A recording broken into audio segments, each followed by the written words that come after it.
If you want to learn more of what happened in the show, come and watch it. I'll start praying while you're eating it. So God, it smells.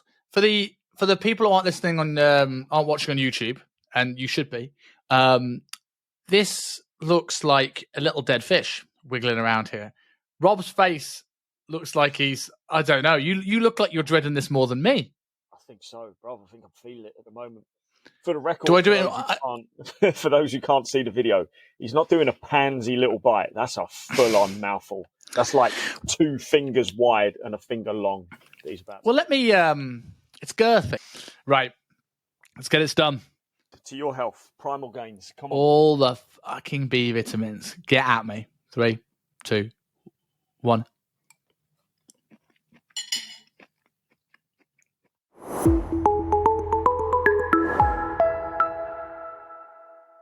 So, Rob, I'd like to consider myself a man of my word.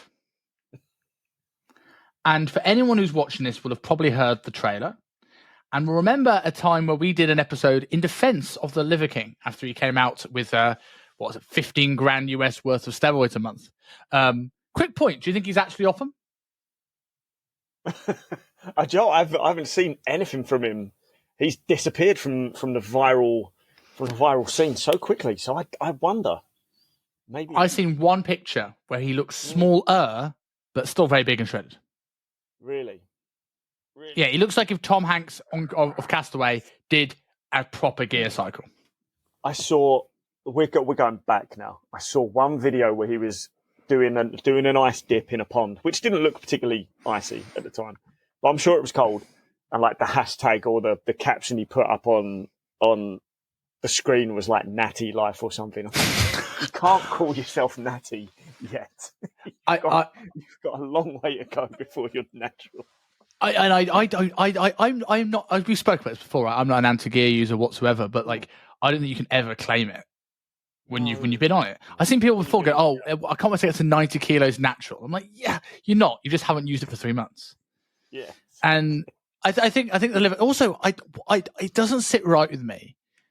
The Liver King putting it as a hashtag and like talking about his natural status, because it seems like, okay, now we're just using this as your lies and your shame to almost kind of gain sympathy and be your next plug. Yeah, exactly. But like how long before he starts calling himself the Natty King instead? It's probably around the corner. It's probably already in the pipeline. Yeah, maybe he's already done it, and that's why I can't see him. Literally, he's turned into John Cena. You cannot see him; he is just too small. So going back to the point at hand, I'm just putting it off now, aren't I? Like, we did a bet on that show based around the World Cup that was coming up, and we bet. I saw a post that was a fortune teller predicted the final, and I wanted to believe him. I want to believe someone knew the future. A time traveler existed. I got excited, and I bet on France. Was it France I bet on? Whoever I bet on didn't do very well. Did I bet on France and you bet on Brazil? Yeah, that was it, wasn't it? That was it. Yeah. Whoever it was, I lost. And the bet was the person would have to eat raw liver on the air. And then when this topic came up, I thought this had to be the time to do it. Oh, for the record, I quite like liver, but looking at this thing raw, and I'm just prodding my fork and how much it bounces back scares me. That's not right. This will be the clip for the show. Should this be the whole trailer? Like, no other clips of anything else, just this. And if you want to learn more of what happened in the show, come and watch it. I'll start praying while you're eating it. So it smells. For the people who aren't listening on aren't watching on YouTube, and you should be, this looks like a little dead fish wiggling around here. Robb's face looks like he's, I don't know. You look like you're dreading this more than me. I think so, bro. I think I'm feeling it at the moment. For the record, for those who can't see the video, he's not doing a pansy little bite. That's a full-on mouthful. That's like 2 fingers wide and a finger long. Well, let me. It's girthy. Let me tell you. Let me tell you a story to delay more, based on why I don't do pansy bites of anything. Right. When I was when I played rugby, I had a New Year's party, and my dad said they told us to bring drinking game forfeits. So I decided to bring a Scotch bonnet chili. Oh, yeah. And I'd had a few drinks, and my rugby coach, no one would have it, no one would dare. My rugby coach took a tiny slither, and I had a few drinks, and I just went, "Yeah, big girl's blouse," picked it up, bite it clean through. And I was like, this is nothing. Face turned, ran upstairs, like, water. Better. Worse. Came down in front of all my mates crying, going, "Mum, can you get me some milk, please?" So I don't do pansy. I would get rinsed on YouTube if I had a little tiny bit. Yeah. Right? This is Liver King probably doesn't use a fork, but he has a size bit this big, so I've got to have a size this big. And when I'm jacked next week, like super jacked, like 15 grams worth of gear jacked, you'll be sorry. I don't want to do this. Right. Let's get it done. To your health, lad. To your health. Primal gains. All the fucking B vitamins. Get at me. 3, I bet 2, you can like it. 1. I reckon while he's chewing, the consistency and the temperature is going to throw him. But I reckon he's going to like it. Because he already eats occasionally cooked liver, I believe. So I don't think the flavour should change much. He's still alive. He's kind of smiling. We have... The interesting thing about this, you said when he stops chewing. Mm. Oh, no. This might be the first hour of the show. Oh, that's wrong. Right. That's not right. It's cold out the fridge. Mm. The taste is, it's fine, but it's so chewy. Right. The texture is rank. Fuck Liver King. It's a marketing gimmick. There's no way he fucking eats this every day. There's no fucking way. No way. Stick it on a pan for 2 minutes.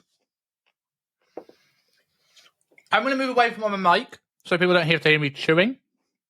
Fry that bad boy up with some bacon and some onions. You're probably laughing. And great. You get a ton of nutrition in there, but don't forget you can't just live off of fucking organ meat. I thought it was quite interesting. There's a bit of back and forth going forward at the moment with Michaela Peterson and some UK personal trainers. Ooh. Based on the carnivore diet that she'd posted her blood results recently or something like that. And so I don't know his name. He dresses up as a doctor. I hope he's a real doctor. I don't know. Dresses up as a doctor, and he was debunking a video and whatever. And she commented, there's a bit of a back and forth going there. But now James Smith has jumped on it as well, because why wouldn't he? Mm-hmm. And he has said on Twitter, whether he does it or not, that he's going to do a month carnivore and just see the blood work afterwards, which is an odd thing to do, considering when you're the type of guy that, promotes, you do the diet you can stick to and you don't have to cut out stuff and things like that he's taking this challenge on himself. I don't know. But fair play to him. But what I thought was interesting that she posted this blood work on the carnivore diet with no organ meat. Apparently no organ meat at all. I thought that was interesting. That she's just going from red steaks. I assume chicken. I think when you look at this is the thing. There's a few things I think about that story. Like the first, when you look at this, I hate the fact that people are coming out and debunking her. Like I've listened to Michaela Peterson talk about the carnivore diet. It's always autobiographical in the sense of she's talking about her story and her autoimmune conditions and how this has helped her. Like, how can anyone debunk someone's positive reaction to something? Yeah. And that's like, if they went, this is the best diet, you shouldn't have any diet. If she Tim Spectored it, right? Yes. Then I get it. I get the debunking. But she never said this is the only diet. They said, I have an autoimmune condition. I decided to take out my vegetables, and all of a sudden, all my symptoms eased off. And it's been years. I'm like, well, that's a great story. Regardless if it's the best diet or there was maybe another way of doing it. Like, who are you to say, no, you shouldn't do that? What are you saying? No, you should have kept your condition because, that's wrong in my eyes. I think that. I also think the thing with the carnivore diet, when we look at sort of like, is massively nutritious. That's the first thing. But this is why the difference between evidence-based and evidence-informed is such an important thing, because evidence-based got to go, it doesn't work because I have research on fiber or I have research on X, Y, and Z. But they don't say, why is it that the carnivore diet actually helps? people with gut dysfunction. And it's because you remove a lot of common inflammatories and a lot of like plant chemicals and things that do affect a lot of people's guts. And things like Candida, H. pylori, parasite overgrowth, they love sugar. They love carbohydrate. They love glucose to fuel. So you just stop feeding them. And the argument is, if she went and had a bit of pasta tomorrow, if she hasn't repaired the gut lining enough in that time when she's taken it out, then all her symptoms are going to come back. Yeah. And that may be true. But I think there's a place for a carnivore diet. Do 30 days of a carnivore diet or a couple of months of a carnivore diet if you have some symptoms. Ease their gut health, ease the symptoms, and then just go, right, maybe I'll throw in some glutamine. Maybe I'll throw in some digestive enzymes. Maybe I'll let it heal. Then I'll throw in a probiotic to repopulate. This is the stuff that eventually then you go, okay, now I'm in a position where I can reintroduce carbohydrates. It's a tool in the toolbox. But I think fitness coaches they forget about the individual. They forget about the tool. They forget about if this helps someone, it's good. Everyone says the best diet is the one you can stick to, unless they don't agree with the diet. Mate, look how angry the industry gets at keto, and it gets at keto originally came from Atkins, right? Let's face it, it was just a rebrand, right? And even in the original Atkins diet book, there's a chapter on how you add carbs back in. Everyone forgot that. Atkins was only ever meant to be a short-term elimination style diet. Everyone forgets that. You go, the Atkins diet, that means you're low carb for the rest of your life. Keto means you're keto for the rest of your life. Essentially, whether you really reach ketosis or not, in the low carb boot camp we've discussed before, that essentially is a ketogenic diet. Arguable whether you actually reach ketosis in too much protein or not.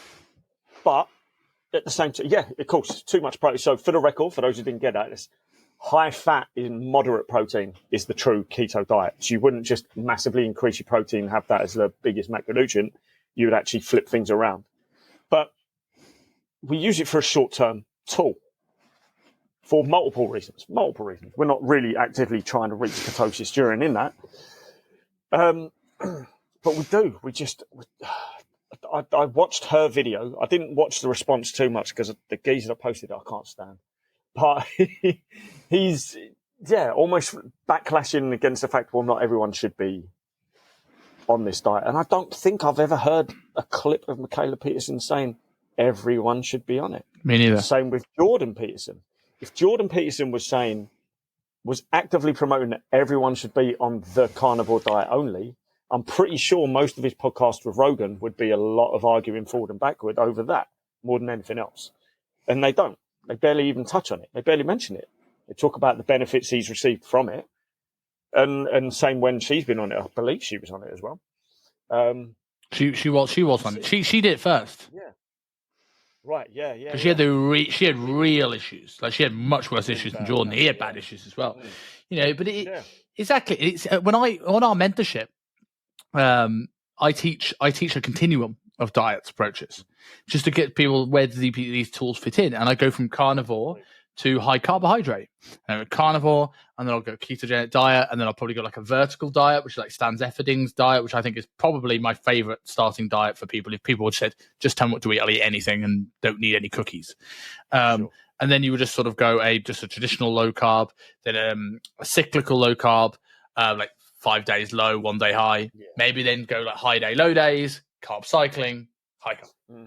And the spectrum depends on what's the performance requirements for the client, what digestive issues the client has, and you can just go up or down what stimulus in the training, and you can slide up and down this continuum. But none of them are bad. And people who say, well, you can't get your nutrition from it, the only argument is fiber. And I think, and you can take a psyllium husk and fruit. And I think it's only going to gain in popularity because I have now seen more well-respected people talking about some vegetables cause people digestive issues, and these are more respected people that aren't pro-carnivore. We're going to get my prediction for the future is we're going to go into which goes to the opposite topic of this podcast, or maybe it leans into it. We're going to get an anti-vegetable craze coming soon, not from the media, but from the groundswell upwards.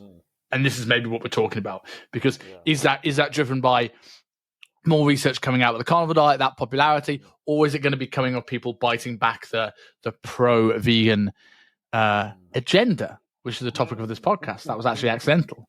Which is talking about is veganism an agenda. So, go on. I would, just on a quick side note, but I love the idea. I romanticize the idea of getting my own little place in the woods, cabin in the woods, near a lake, dogs running around, chopping my own logs down, whatever. Proper, not primal, but proper off-grid living, right? Where you would use some of the land to grow your own food, and you would buy from all the local places around you. So the issue I've got at the moment with going carnivore is my options are Lidl, Aldi, Tesco. It doesn't fill me with confidence that I'm getting the most nutritious, clean meat. Try here. You're try probably here. Even fucking worse, right? Way worse. But you've got muscle foods. There's options. Of course, there's options. There's always options. If I get a car again, 20-minute drive to a proper farm. Probably sort myself out there as well. But obviously, for everyone living deep in the city who may not have the money for, muscle food, you can budget it. Of course you can budget it. I'm sure it technically works out cheaper for the quality you're getting. We're not sponsored by muscle food yet. But if they want to sponsor us, feel free. If they want to sponsor, if they want to send us some free Pampers, come on, lads. We'll help you out with that. We'll promote that for you. I forgot my point I was making, so I'm just going to move on. Sponsored by Oxford Steaks. No, but I've always been tempted by it. I think it's not a strict carnivore, but like a simple approach, and I think I'd probably feel better on it. To be honest with you, like if I got into it, I think it'd probably be an easier way to keep relatively lean. And I also like the. Is it a great muscle building diet? No, but is that as much of a priority for me as it used to be? No, I want to move well. I want less inflammation. I want longevity, and I want to feel okay taking my shirt off as a personal trainer. That's it these days. So, the idea of the Gironda diet, steak and eggs, I would totally do that. I don't think it's sustainable. But I would totally live off of that. I could happily live off of that. But how long before I miss carbonara? How long before I miss a decent fucking pizza or a charcuterie board? It will come at some point. But I think that's where it is, right? Like we sort of live in these sort of extremes where people go have this strict. People go on carnivore, and if they mess it up, they've ruined their diet. And the thing is with this, if anyone's listening to this and thinking, okay, that's not carnivore though, if you go and have a pizza once a week, no one said you had to be perfect. Like if you wanted a pizza once a week, right, and you went carnivore. It's very different. You could get into a surplus carnivore, of course. You're having the fattier cuts of meat and things like this, and fish, but like it's going to be very difficult. So you are probably saving yourself a fair ton of calories to go and have a Saturday night. And for some people, that is a more sustainable approach to dieting than the 5 to 10% deficit, 7-day straight split. And just it. People, the more I bring my clients into the practice of building their diet, the better adherence is. And I think that's what's lost on people having these cat fights. Yes. But moving on to veganism. And I want to caveat this a little bit. Because this is a genuine, we've caveated a few of our shows when we've gone a little bit tinfoil hatty. But I generally want to caveat this because I think it's important that I appreciate that there are various reasons why people go vegan, vegetarian, and I always ask when I have a client that is a plant-based eater, like, what is it that made you go plant-based? Because if you say, I want to look after animals, it just doesn't sit right with me, or religious reasons, awesome. It's not my place to change your mind, nor do I want to. That is absolutely admirable. But I also see people now, and this is part of the reason why I wanted to do this episode, I see more and more people now that are wanting to do veganism because they get the opinion that it's healthier. And like one of the recent Dario CEO episodes kind of encouraged that. Thankfully, we got a pro red meat guy not for long afterwards. But we're going to get more of these pro veganism things. I see more and more people promoting it with the agenda of selling supplements. I see more and more people promoting it with all sorts of other agendas. And I'm now just like, I want people, if they're going to make the choice about veganism, do it for the right reasons. Jake Dollarshall, do you follow him on Instagram? I might be absolutely butchering his surname, but He's looked over hundreds and hundreds of blood work. He's one guy who's really good with his blood work stuff. And he said there's 3 things that he says are common in people with the worst blood work. So the first one was obesity. Not fat shaming anyone, but like this is just blood work data. Like he doesn't even know the people. He's just like, hey, obesity tends to lead to worse blood work on average. Medications. Now, he says he can't say for certain whether it's the medication that's made the worst blood work or the stuff that the medications were for causing the blood work. But people who have a laundry list of medications tend to have worse blood work. And then vegans, the worst blood work. So you're now what I worry about. The reason why I think shows like this are important is that we have people thinking they're going to do it for health and are becoming less healthy. You can do a vegan diet healthy. You can. You just need to be more careful and you need to plug holes. And most people aren't led to believe that. No. That's the problem. They will instantly, someone with a long history of poor dieting, poor food choices decides from whether it's a Netflix documentary or a podcast or Channel 4 saying that vegan diet is the healthiest diet in the world with no real basis, no real backup to that claim. The issue they're going to have is they don't know how to structure a diet anyway. So what's the first thing they're going to do? Well, okay, vegan diet. Am I going to live off a ton of vegetables? Probably not. So what they're going to do, they're going to go to the plant-based freezer aisle where they're going to eat a ton of processed fucking foods. They're going to live off of vegan junk food, which does fucking exist because sugar's not exclusive to meat eater diet. There are some horrific vegan options out there for pasta and cheese, right? Pasta and vegan cheese. That's what your diet's going to become. Right? So no wonder you're going to be nutritionally sparse, lacking with the food choices that you're going to have. But it doesn't mean that you should instantly write it off. Of course not.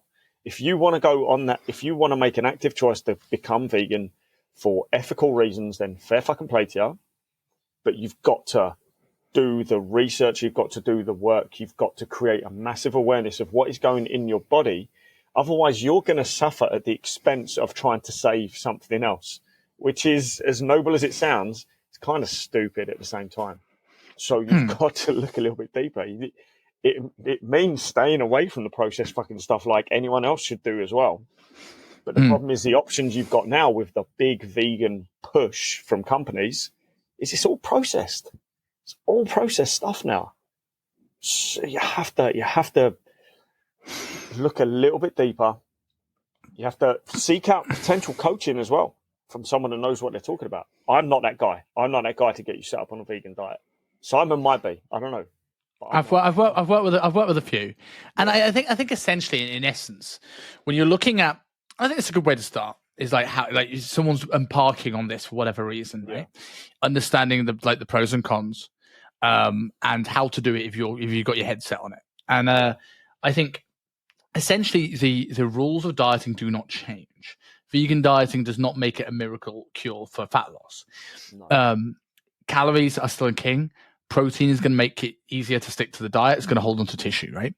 That often one of the big risks of vegan and vegetarian diets is most people drop their protein intake, which means they find it harder to maintain muscle mass, which means they risk osteoporosis later in life. Vegans often have a lot of issues with osteoporosis as they start getting older. So I would go on the acceptable ranges of protein. I would probably go on the lower end of them and have more carbs and fats in the diet to bulk up the rest of the diet, right? I wouldn't go on the high end of the range. I'd probably go on the lower end of the range because there's more, most protein sources that vegan and vegetarian are going to have more carbs in them, so it's going to hard to balance it. And it's just like, it's going to be, it's finding the diet that works for somebody. If you're going to embark on a healthy vegan diet and you're doing it for health reasons, or you don't like meat, the one thing you have to be very, very aware of is the fact that you've already restricted your food choices massively. So if you want to be healthy, you don't really have much of a leg to stand on wanting crazy amounts of variety, because now it becomes very, very difficult. Yeah. So, you've got to if you don't like protein powder, good luck. It's if you don't like tofu, good luck. Yeah. These things are going to be massively important. And then you've also got to understand there's going to be some massive nutrient deficiencies.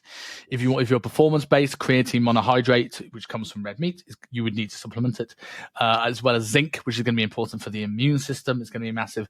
B vitamins, which are important for mitochondrial health and energy and all this sort of stuff. These are just a few. Iron, more chance of being anemic. These are just a few of a laundry list of things you're potentially going to be deficient in. Yeah. Now, that sounds like, oh my God, why would I ever do it? It's just too complicated. And I would just make this simple. Most of my plant-based dieters, I would go, right, you can get all your essential amino acids, but like rice and peas, and everyone does all this sort of stuff. But you've got people that have tracking macros the first time, and you're adding an extra math game of essential amino acid bingo. It's just too complicated. So if you're in this position now, make life easier for you. Go 2 shakes, 2 meals. And then I would also find a good vegan-friendly, but they're not all vegan-friendly, a good essential amino acid. And I would drink that with every single meal. Yeah, I like that. And it just adds that leucine that's important for protein synthesis in with every meal without you having to think about what vegan foods have leucine.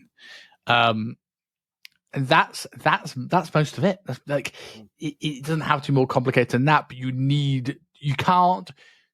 I'm not going to say you can't, because someone will come out and say that's not true. It's very difficult to do a healthy vegan diet without supplementation. Yes, I saw. Maybe you might be able to help me either way with this. I saw someone I know post the other day that she's not gone fully vegan, but she's gone veggie for a lot of the week.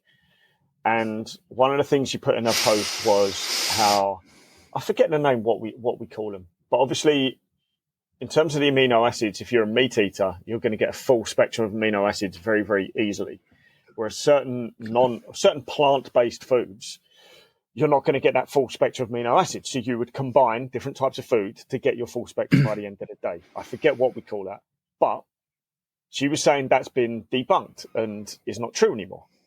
And I thought to myself, I don't remember reading anything about that not being the case. And she didn't post anything. But not being true from what perspective? Yeah, not being true from what perspective? Is this not being true from a stance of you don't need all the amino acids for health, or you're looking for muscle mass and performance? Because her validity is based off that answer. True, very true. And I think it's literally just a case of the idea that you need to combine different plant-based proteins is false. I think it was as simple as that, which is why I was like, I think... Yes, from a health perspective, you're probably right. Like, it probably doesn't matter, but the thing you're missing is leucine, which is quite important. So this is why I don't combine stuff to do it. That's why I use protein powders and amino acids for people, because it's easier. But you will need leucine, and you will not get that from most vegan foods. That's definitely what you're lacking in, and again, you can't. Therefore, supplementation becomes important. And that doesn't mean there's anything bad from drinking EAAs, decent EAAs every single meal. That's not going to lead to anything detrimental over time, but you do have to realise that that's potentially a life of maybe even expensive supplementation if the price of subs keep going up. It's not hugely detrimental, but Luke Lehman did a lot of research on people drinking, because the phase where all trainers were drinking essential amino acids, that's all they were drinking all the time, right?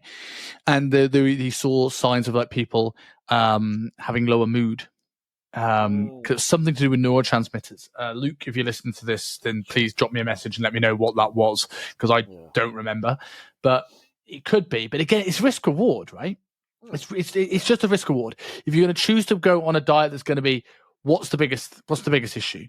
If you making it harder to get to your performance goals, maybe being nutrient deficient, or like just being a little bit one day. I don't know. I don't know the extent of it. But I certainly don't think it's necessarily the healthier diet. All things equal. When it comes to the supplementation side of things, if you go on organic, vegan food sites, things like that, it all then becomes a little bit hippie, dare I say. That if you were to go on the supplement section, you're not going to see essential amino acids promoted as the first thing that should be taken. Yeah. You're going to see maca root powder and this rainbow mushroom and excessive vitamin C or whatever the hell, they're all in powdered form. So they know you've got to supplement this fucking stuff, but it's not the stuff you need to be supplementing for optimal fucking health. Yeah. The thing as well, because you're going to get people saying this, is like, well, you're just two meat eaters, right? Simon ate liver on the air 5 minutes ago. But like, I also think when you look at things like the game changers, for example, right? There is a massive agenda in terms of people wanting to profit from supplement companies. Yes. But the things you will hear, and this is like you will not unhear, like you know when these things you just can't unsee or you can't unhear, this is the thing you can't unhear. So whenever they talk about the health claims, they're nearly always comparing vegan diets to the sort of like the standard Western diet. So if you're comparing someone eating a lot more vegetables but not a great diet to someone eats 3 Big Macs a day, of course it's healthier. But if you took 2 healthy diets, one healthy meat eater, one healthy vegetarian vegan diet, it would be easier for the meat eater to probably be healthier because he's getting a more better spectrum of nutrients. The other thing you often hear is when people say red meat is bad for you, they often talk, despite being one of the most nutrient dense things on the planet, is they'll make a stupid claim like it's worse than 20 cigarettes or something, having a piece of bacon. And they go like, it's as bad as red, and they always lump in together red and processed meat. So they go, there's a correlation, which is not causation, between like heart disease and red and processed meat. I'm like, you can't compare a grass-fed steak to corned beef, and they never separate between really processed meats and good quality grass-fed meat. Yeah, no, but you're right. Because again, it goes back to what we were talking about on the Stephen Bartlett episode. It's easy sound bites, It's easy sound bites.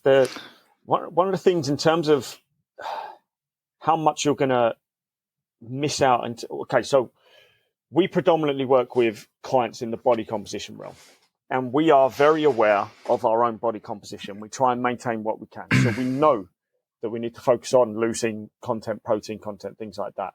And it's very, very easier to do it with meat, right? We know it is. Because, and this is a bit of homework for anyone who's watching, whereas if you hear people say, well, you can still hit the same spectrum of amino acids and the same amount of protein through plant-based foods, one of the issues, common complaints I'll get with clients early on is when I give them their protein amount and they're a meat eater and they go, I can't eat that amount of protein. I can't imagine hitting that. What I want you to do is Google, this is your homework, Google how much protein you get in how much steak you'd have to eat to get 25 grams of protein.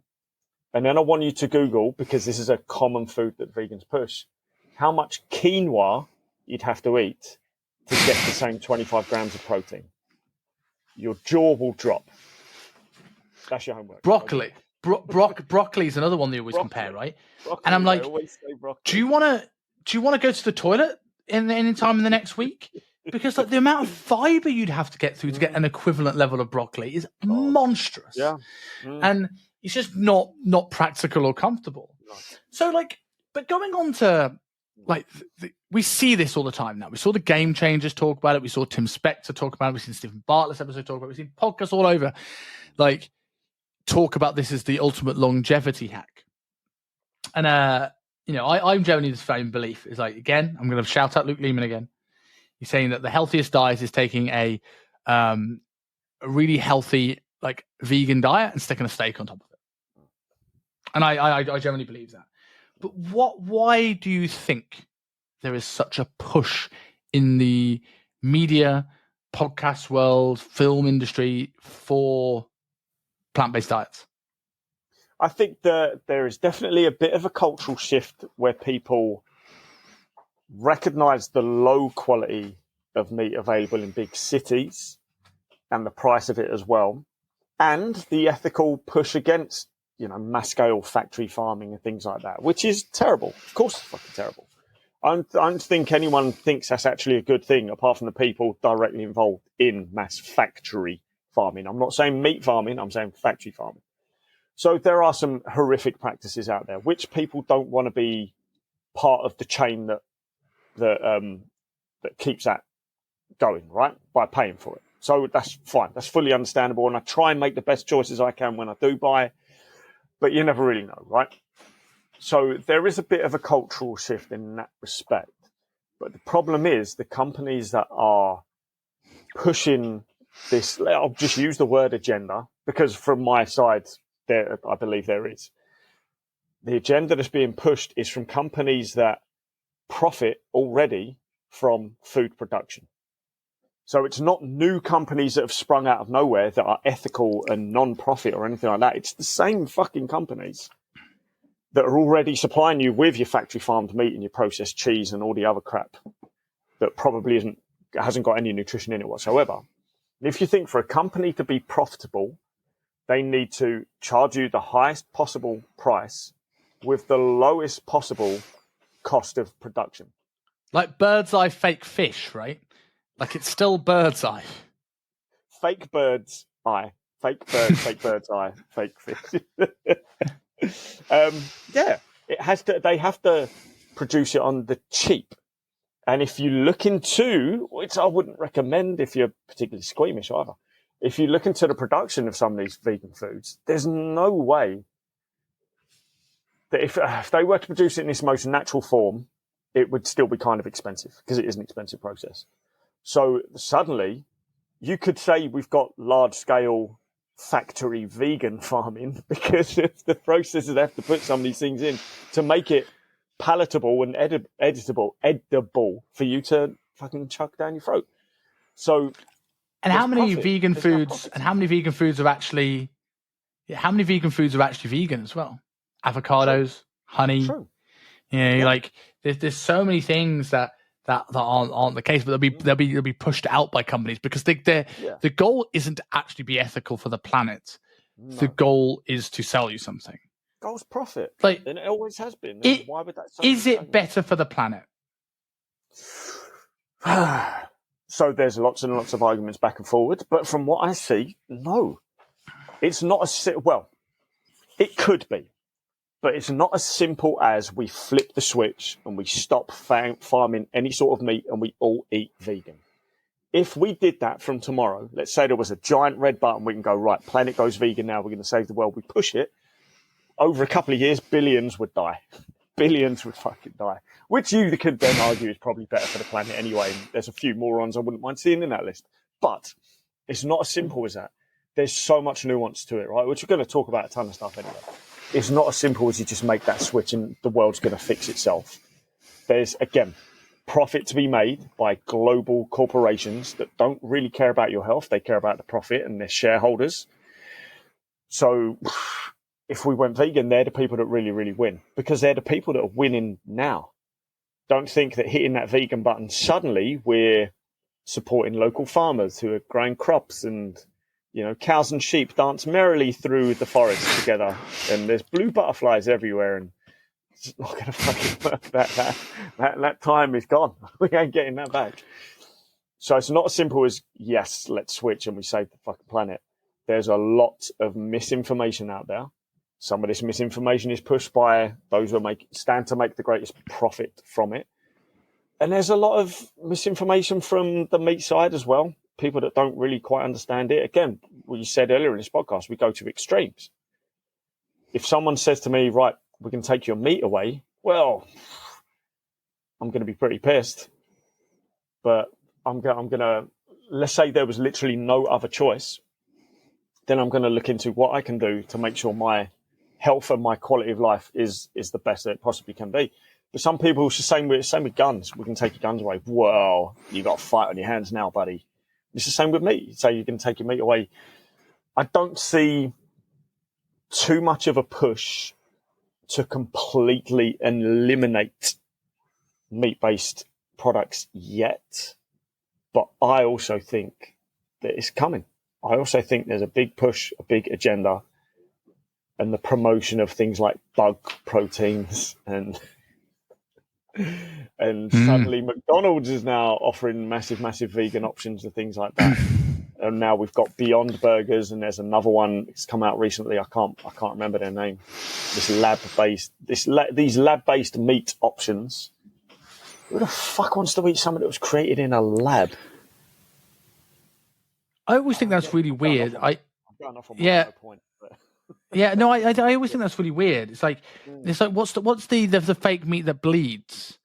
And I'm like, surely if your goal is to you've gone plant-based because you worry about animal cruelty. I don't want to be reminded of food that bleeds, whether it's vegan, plant-based or not. That doesn't add up.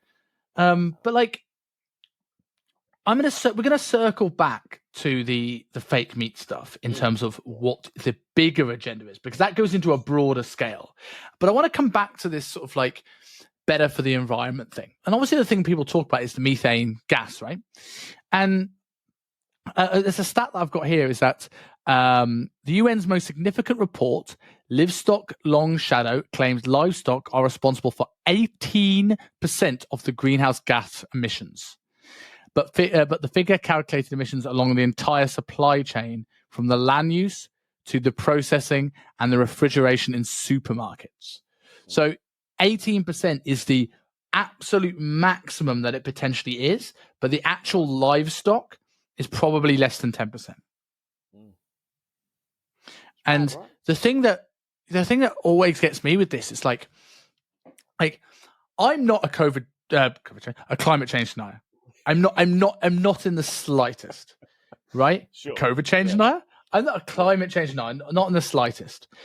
But the thing that I struggle to get my head around is there's this big push for like the politicians and media that okay, we've got to eat less red meat. You've got to get your bag for life. You've got to have your energy saving light bulb, and yet they are lighting Las Vegas and dropping nuclear weapons in the oceans. And I'm like, are you that? Like dropping nuclear weapons in the ocean is doing way worse for the ozone layer than me eating that piece of liver at the start of this show. I think it's a very real thing, but why are the actions not lining up with the words? Someone can maybe tell me that. I am totally ignorant to this. Yeah. But like, what do you think there's more to the push for plant-based meats and veganism? I think there is. I honestly put your tinfoil hat on. I'll put my tinfoil hat on. I honestly think there is. It's in the Great Reset book that we should bet that 75%. I'm going to butcher this quote, which kind of maybe ruins my point. But he either says 75% of your diet should be vegan or plant-based, which doesn't mean that you're actually going to get quality meat in the other 25%. Or 75% of the world needs to switch to a vegan diet now. And you can guarantee that other 25% of the world is not going to include your fucking global leaders or people that are involved in the World Economic Forum or Klaus Schwab. He's not suddenly going to go vegan, is he? So for people who aren't familiar, talk to us through the Great Reset book. So the Great Reset book is written by Klaus Schwab, head of the World Economic Forum, those, global leaders that meet every year that don't necessarily have your best interest at heart, but they network and they shake hands and they seem to increase their own power and their profit without really helping us out. And they make some very, very extreme claims of how the world should be without really thinking of the bigger picture, that every culture is different and every person is different. And control is not necessarily the best way to get people to comply with. I don't know. Maybe COVID proved that was actually correct. I don't think control is the best way to get people to comply with what you think is best for them. When everyone should, I believe, have sovereignty over their own decisions within reason. Doesn't mean we all go start killing each other or anything like that. But I believe there is a big push because they can probably make more profit from these vegan farming practices. They can condense the production cost. So rather than having to support X amount of farmers, cattle farmers across the planet, across the USA, across the UK as well, it's probably cheaper to just open a handful of soybean farms or whatever. And artificial fertilizers are probably dirt cheap and easier to manufacture than any manure-based process or alternative farming process, whatever people are actually using now. And obviously, the cheaper and cheaper you go, the less safe it is. We've seen this with Monsanto, glyphosate, whatever one it is, which is their big, low-cost, mass-scale, especially vegan farming fertilizer. I believe it's used on soybeans almost exclusively, which is probably part of the reason why it's so estrogenic, which is a true thing as well. The push is all going to come from profit, not from planetary gain, not from the optimal health for X amount of people. And again, the view of doing so is kind of skewed. If you think, what is it, 70, again, I keep saying 75%, but I'm pretty sure this is what I was reading. 75% of the world's land can't be used for agriculture, can't be used for growing crops. It's either the soil's not right, it's too rocky, too mountainous, too wet, whatever the hell it is. But so grass is going to grow on that land. That's the only thing that's going to grow. Humans, we can't metabolize grass. But what can metabolize grass? Cows, sheep, pigs, etc. And what do they metabolize that grass into? Proteins in the form of milk, in the form of meat, which we then eat and get our protein intake from, okay? We can't ever change that land, but we can put it in a better place to grow different types of crops through the basic rules of agriculture. The animals feed off the land and feed back to the land. The nutrients that's in the manure and whatever else goes into the soil and then can eventually create pasture or whatever the hell you call it that you could then grow other things from. So even if we went fully vegan without using any sort of artificial technology, we would still need to use animals in this process anyway.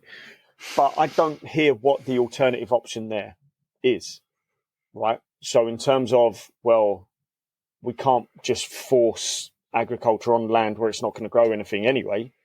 So it makes sense that we use the land we've already got. So what's going to happen to where are the animals going to go? I don't think they're going to be used in this process whatsoever. It's certainly not I mean, look at the process of soybean agriculture. It's terrible. It's actually terrible for the environment as well. It's a monocrop, which is not good, sustainable farming practice. It requires an intense amount of artificial fertilizer, mainly coming in the form of glyphosate.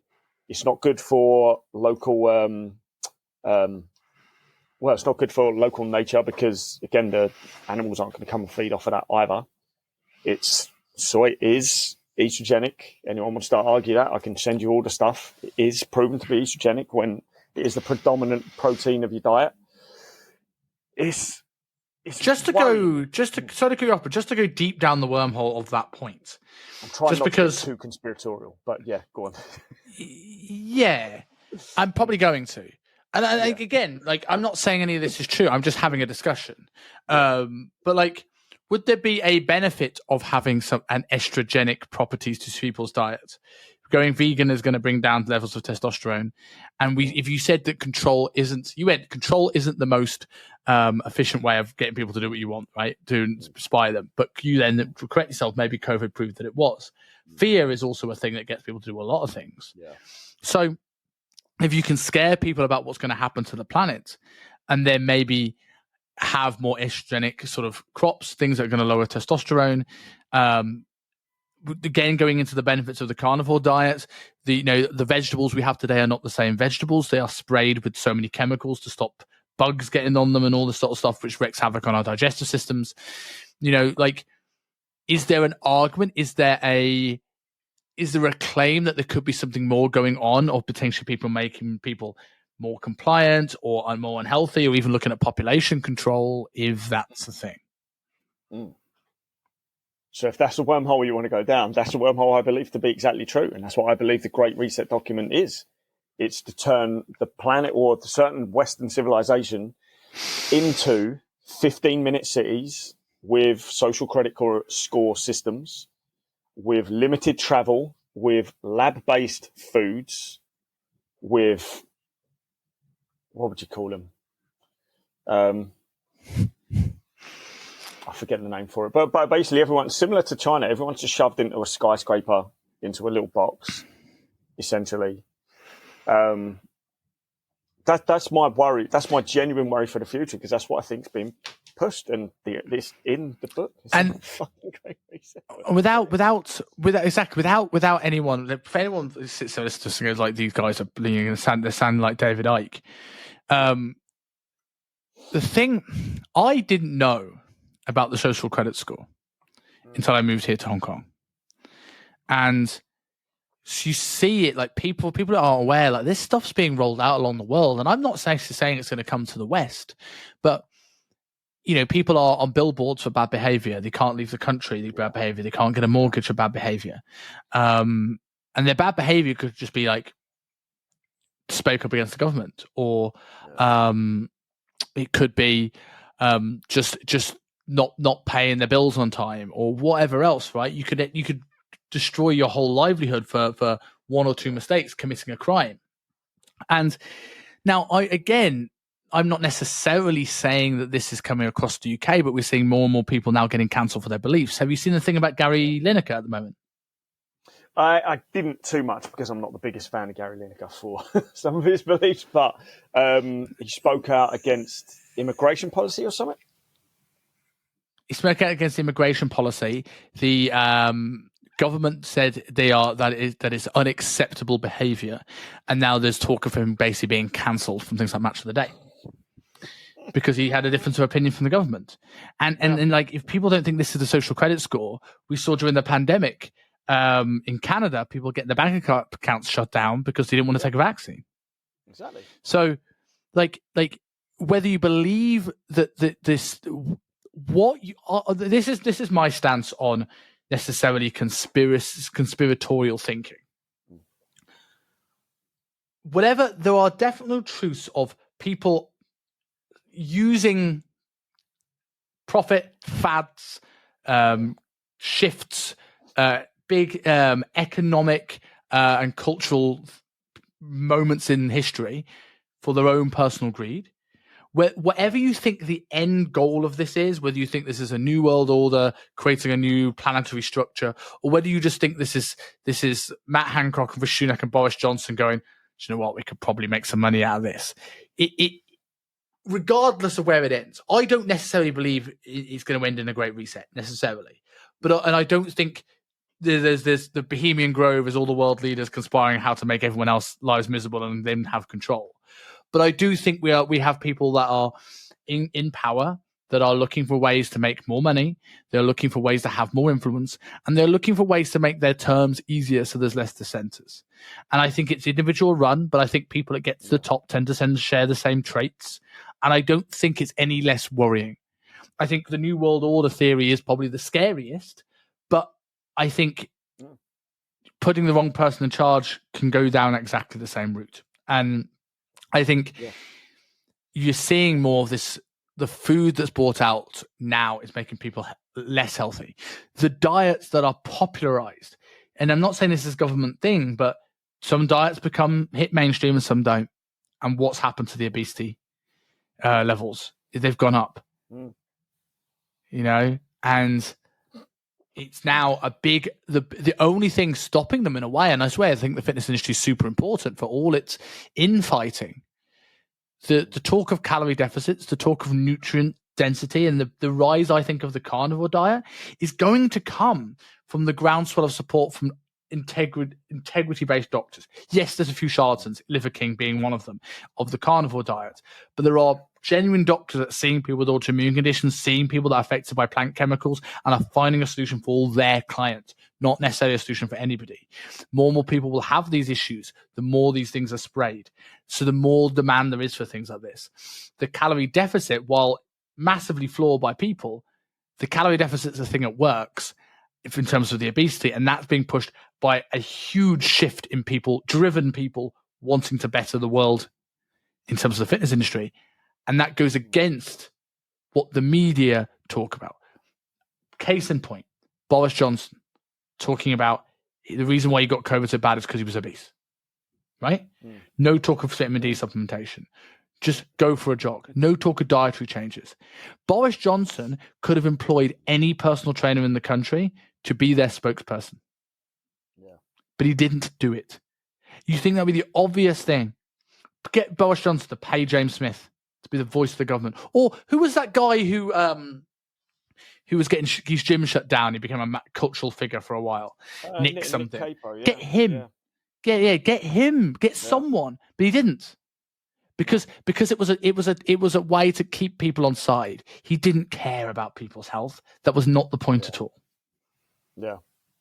Then I went on a rant there, but I hope that makes sense. Yeah, it's not a big push about health. If it was about saving the planet and really caring about people's health, why aren't we focusing on the third world countries fixing that first?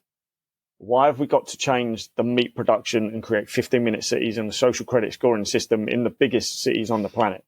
Why is that the first thing that's being rolled in? That doesn't make any sense, which just makes me feel, well, those people are going to get left behind because there's no profit in helping them. It has to be done from an altruistic perspective first. So that's what really, really worries me first, is that why aren't we building up the places that really need it first? Why is the focus coming this direction? And it's recent practices have highlighted how much control the government has. The Canadian truck drivers that should terrify everyone, really. And I don't think enough people even know what happened there. And it's not even conspiracy. These guys were protesting being forced to take the vaccine because they were being forced.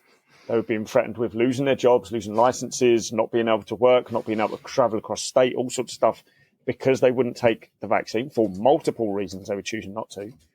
And a large amount of them experienced their bank accounts being shut down. That should terrify you. That for the sole reason of going against what the government wants you to do, whether it was for the right reasons or not, the fact that they could then shut your bank account down as punishment should terrify you to the core. And not enough people are terrified. And if they can do that, then you have to ask, what else can they do? What else can they do? Where else can they go for? Well, realistically, what do you own?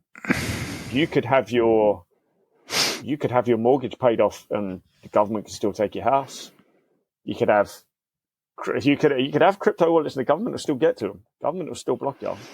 So it's not really. When we talked about, we talked about decentralized finance on another episode, right? And the scariness of that. Yeah. But I think, and I know we've gone off the topic of veganism, and I appreciate that some people listen to this and are sitting there going like, right, why Islamic veganism? Why you think there's an agenda to it? And we're not necessarily saying there is, and I'm not saying that I think any of these things or I believe any of these things, but what I want in this wonderful art that is podcasting is for people to have a discussion and to just whatever the agenda is, altruistic or not, open your eyes to the things that are not. I'll give you a few more examples.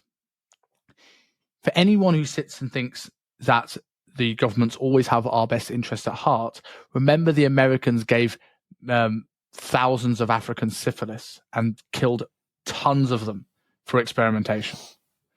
Yeah. Remember that MDMA, hallucinogenics, they were made class A, like mushrooms and LSD. They were made class A drugs, not because they were dangerous, not because the definition of a class A drug is it has no medicinal value. Yeah. Now, we now know that's not true at all in terms of these drugs. PTSD, depression, anxiety, OCD, all these things had a lot of research backing the benefits of some of these hallucinogenic drugs. They have medicinal value, but they were hidden for years and banned because people didn't want anyone dissenting in the Cold War. In the Cold War, in the hippie phase, people were taking LSD and going, I'm not so sure about this Vietnam War, rightly so. And they stopped that happening. So what we're saying is that if you're vegan for an ethical reason, all power to you. If you're vegan because you don't like meat, fine. If you're vegan because you want to be healthy and no one is going to sway you, awesome. If you want help, I'm happy to help you. But for people that are there thinking this is the next healthy trend, just look a little deeper. Do your research and just for yourself find out what's going on. Because I don't think we'll ever know. But at least I think when I come to a conclusion of this, and I may change my mind, I'm happy to do so.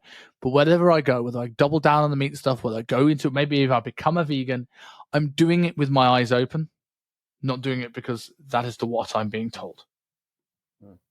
To sum it, I'm not saying we end the podcast here, but to sum up my thought on the question, is there a vegan agenda? Yes, of course there is, I believe, because there's profit to be made.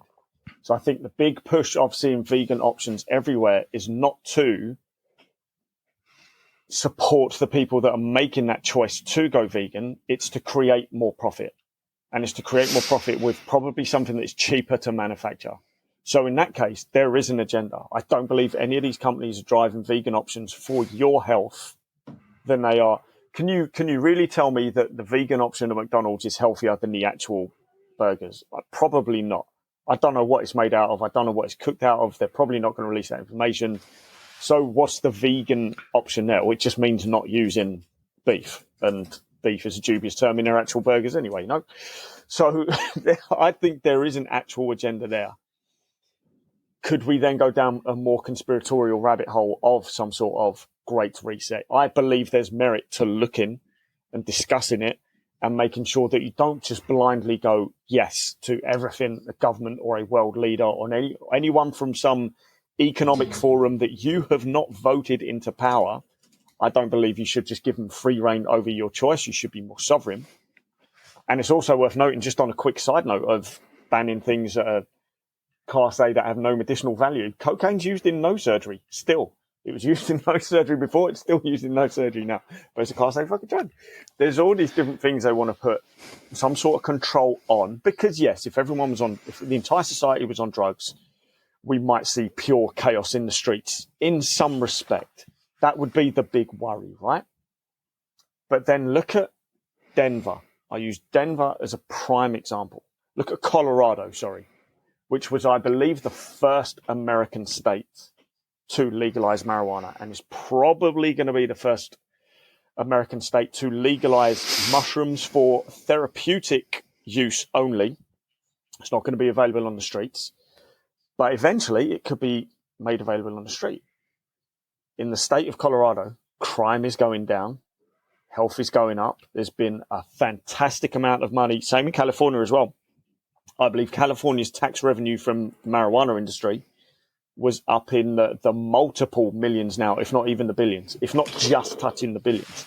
That's huge. What can that money go towards doing? That's going to help a fuck ton of people out, isn't it?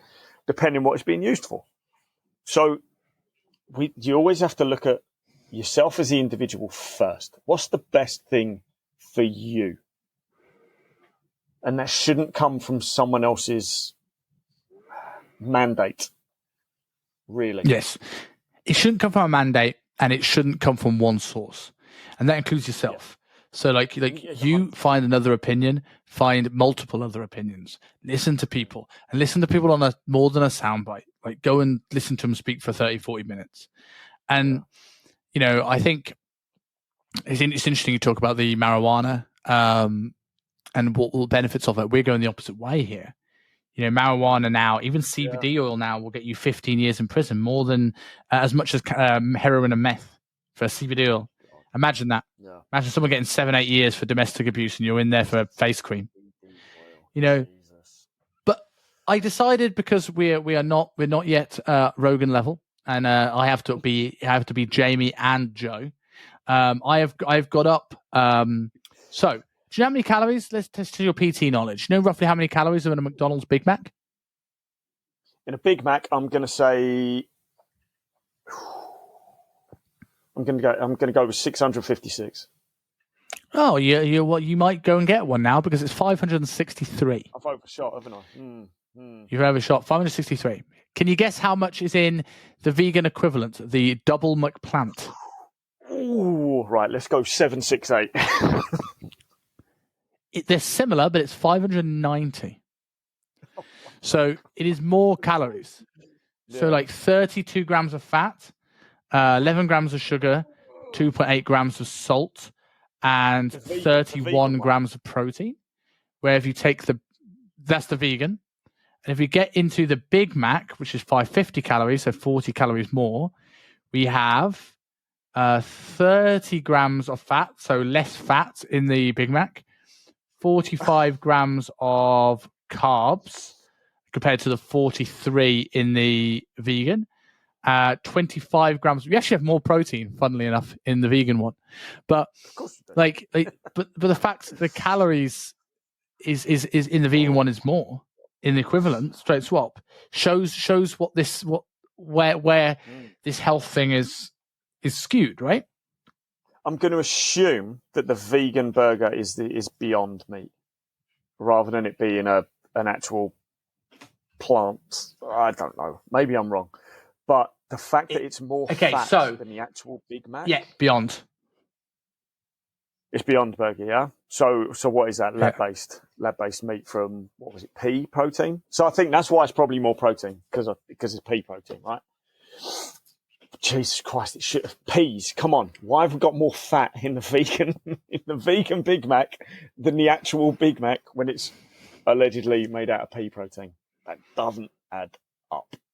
Which means they've probably cooked it in a ton of maybe palm oil. Palm oil's vegan. Maybe palm oil, maybe coconut oil. They've just cooked it in a ton of fat to make it taste half decent. Potentially. I'm going to argue whether that is actually the case or not. Yeah. So, to sort of close this out on one other topic going into veganism, what do you think of the vegan protests, and why are they so heavily featured on like media? Because again, we had the gone.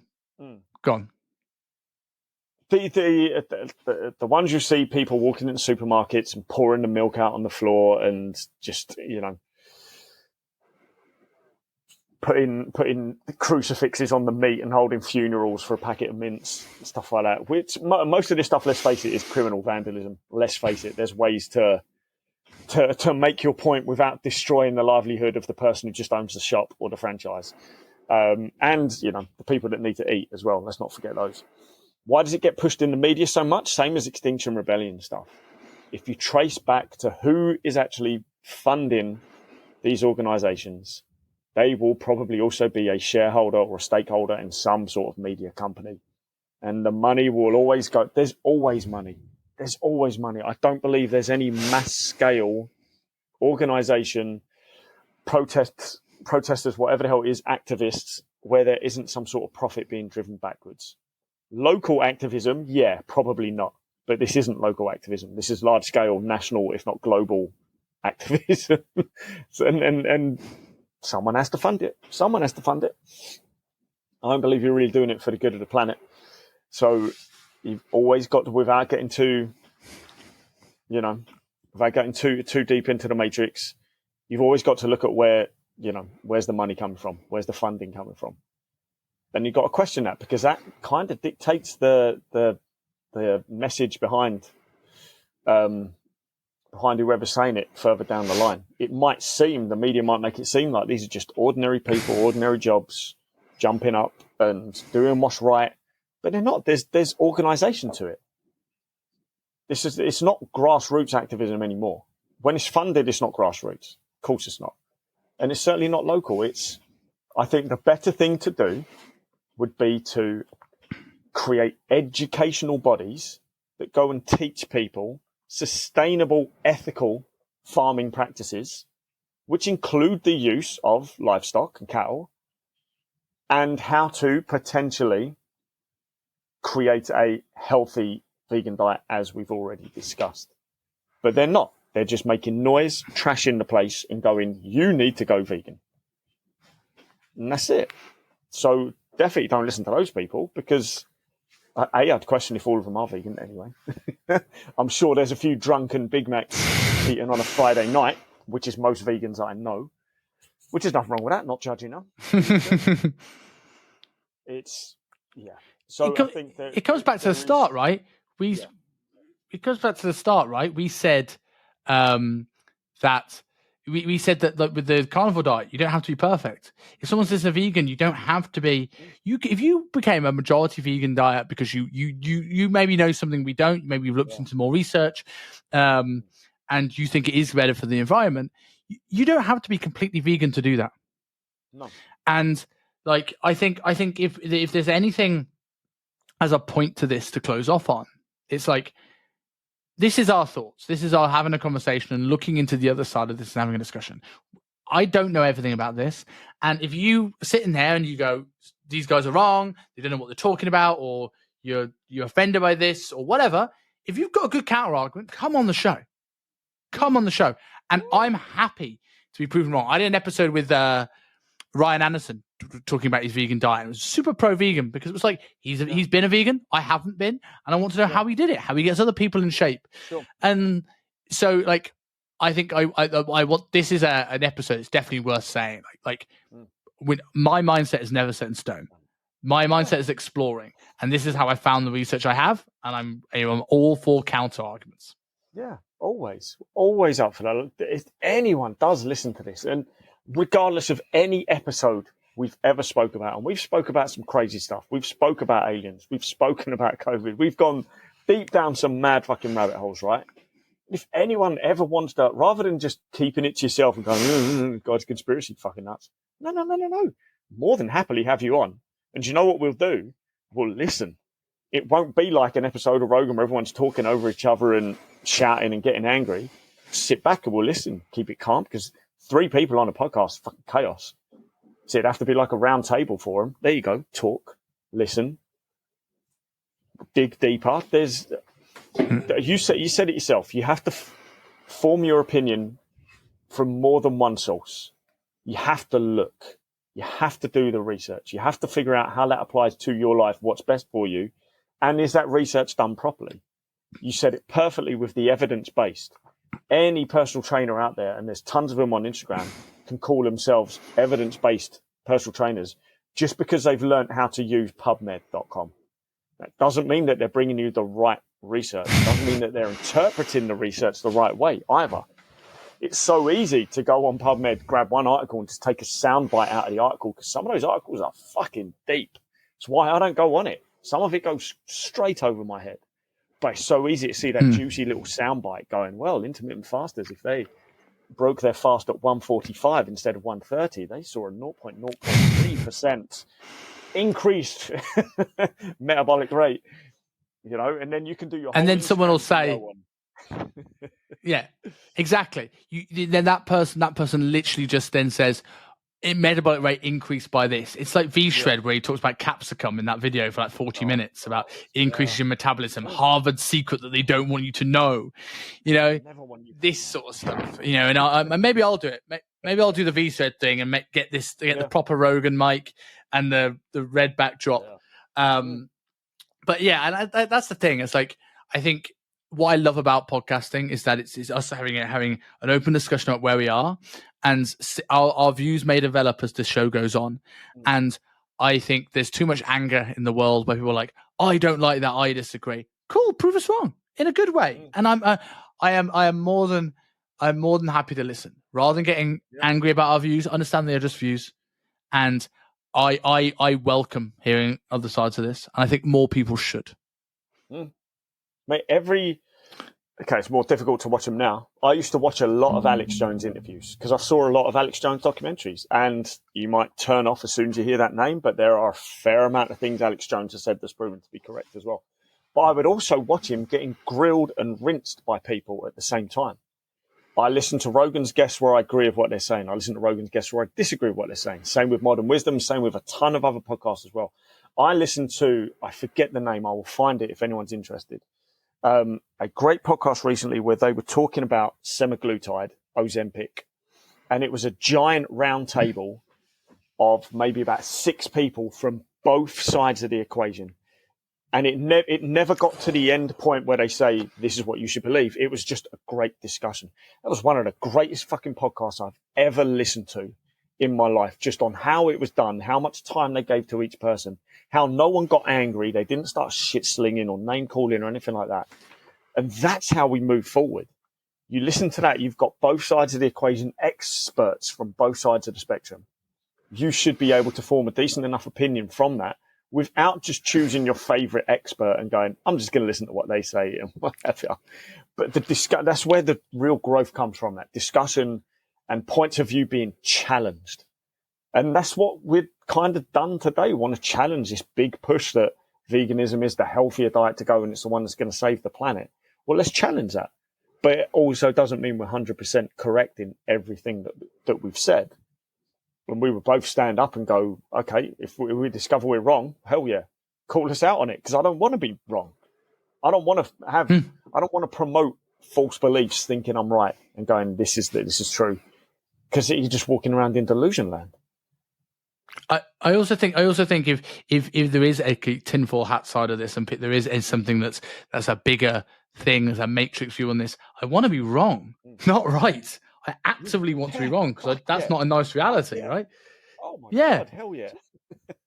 So just to call it there, I think this I think we're going into too many other topics now, but for people who want to hear about the health side of what you do and the fat loss fast lane, because that's where you're going to be talking red meat and things like that, and veganism diets, give yourself a plug. So you can find me on Fat Loss Fast Lane on any of the social media platforms, where, just you saying that as well, somewhere deep in my Google Drive, I've got a half-written document called the Vegan Fat Loss Fast Lane, where I was going to do a fat loss book specifically for vegans. So I'm not against trying to help people. I'm not saying you're a bad person if you're a vegan or want to become a vegan. So yeah, you can find me on Fat Loss Fast Lane on all the social media platforms. That's where I'm going to talk about meat, men, and well, I've got a couple of ideas over the next couple of weeks of you might have seen on some of my platforms, I've changed my name to the Fat Loss and Libido Guy. We're going to go hard down that route. Ooh, because I realised fantastic. So looking forward to that. For anyone else who wants, go on. No, I was just saying, I spoke about it a lot last year, and then I kind of went back a bit. Now we're going in hard. Pun intended. Double down, absolutely double down. So and for anyone who wants to follow this, obviously you if you're listening to this, you're probably either on YouTube, Simon Kingsley Dutton on YouTube, or Spotify, Apple, or wherever you get your podcast from.